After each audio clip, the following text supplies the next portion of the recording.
Welcome to our weekly discussion to all things current in California politics. I'm Walt Gray. Joining us this week is reporter Laurel Rosenhall, who covers California politics for CalMatters.org.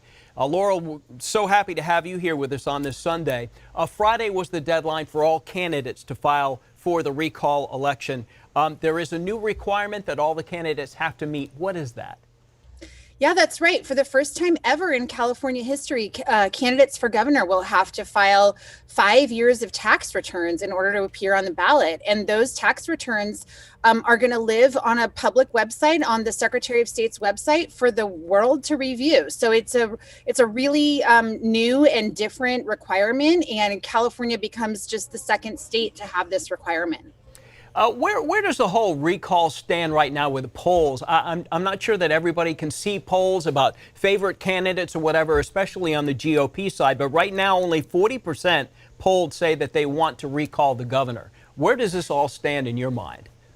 So 40% are saying yes, that they'll recall the governor. That is a lot less than what it takes. It obviously takes a majority, so that's more than 50% to recall him. And again, it's a two-part ballot. So voters will be asked first a yes/no question. Do you want to recall the governor? And then second, have the opportunity to pick someone to replace him. But the real interesting thing with this race is going to be turnout and excitement, because right now the polls are showing that voters who want to recall Newsom are much more excited about voting. They're tuned in, they're paying attention, they're enthusiastic, they're highly likely to turn out.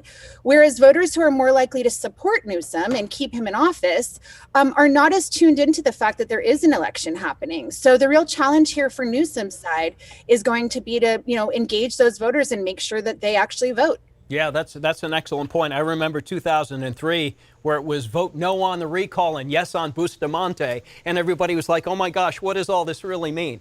So right. The next one is obviously the governor is going to be on the recall ballot, just listed as Gavin Newsom with no party affiliation. Do you see that as playing into anything substantial here?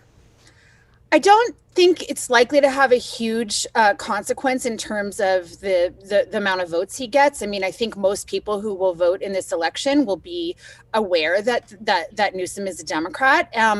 But I think that this reveals kind of just, it's an interesting, just sort of strange little bump in the road that Newsom signed this law that would allow him to have his party listed on the recall ballot. But his own, it was such a kind of under the radar law that his own attorney was unaware of it and didn't put his party affiliation on the paperwork that he had to file in early 2020, way over a year ago, in response to the recall petition. So it's kind of just a little bit of a strange sideshow. And to the extent that if this does turn out to be close race, every vote matters, and every yes/no vote could make a difference if the race is close. And in that case, the governor will probably be very upset that his party's not listed. Yeah, I think one thing that all voters probably do know is that the governor is indeed a Democrat, very much so. Right. Okay, thank you very much, Laurel. Good to see you. CalMatters is a nonpartisan news organization explaining California policies and politics. You can find their work at CalMatters.org.